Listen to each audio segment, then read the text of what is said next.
কি রান্না হয়েছে আজকে বাবুর আম্মু? আজকে মজার মজার রান্না হয়েছে। তাই? কি রান্না হয়েছে? মজার মজার আইটেম কই গেল দাও তো। এই যে ওয়াও! লাল শাক ভাজি। এটা কি লাল শাক ভাজি? হ্যাঁ, ও কালকে তো এনেছিলাম না। হ্যাঁ।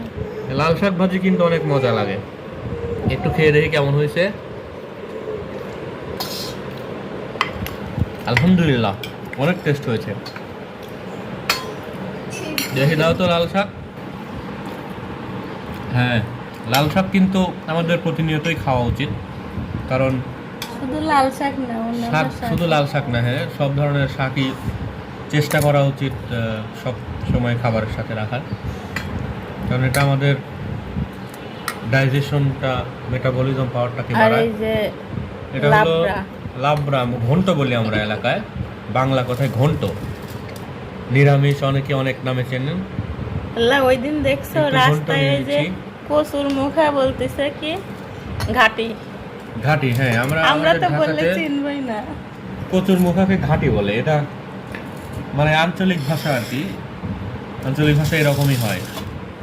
আর এই যে একটা আইটেম, আরেকটা আইটেম হচ্ছে যে পাবদা মাছ। পাবদা মাছ একটা মজার মাছ, এটা অনেক টেস্টি হয়েছে মনে হচ্ছে, তাই না? হ্যাঁ দেখো, দেখেই মনে খেয়ে হচ্ছে খেতে দেখো। ইচ্ছা করছে। একটা পাবদা মাছ নিলাম, সাথে একটু ঝোল নিয়ে নিচ্ছি। Wow!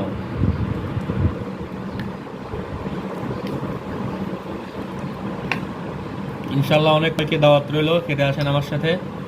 হুম, আসেন সবাই মিলে খাই। প্রথমে কোনটা খাবো বলো? শাক ভাজি খাও। শাক ভাজি তো একটু টেস্ট করলাম, আর একটু টেস্ট করি। অনেক টেস্ট হয়েছে। এবার একটু মাছ কেমন হয়েছে একটু দেখি।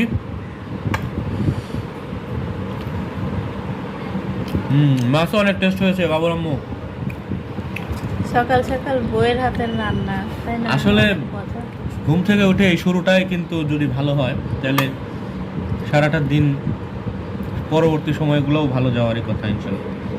সকালবেলা উঠে বইয়ের এইগুলা হাতে কারা রান্না মিস করে জানো?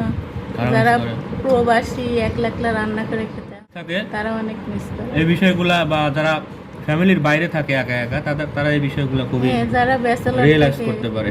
তারা অনেক miss যেমন করে। স্টুডেন্ট লাইফে আমরা অনেক, বা বেকার লাইফে অনেক এইগুলো ফেস করছি, ঠিক একা আছে, একা বাইরে তোমার থাকছি। অফিসের টাইম হয়ে যাবে। ওকে, ঠিক সবাইকে আছে, আল্লাহ ভালো থাকবেন। আসসালামু আলাইকুম।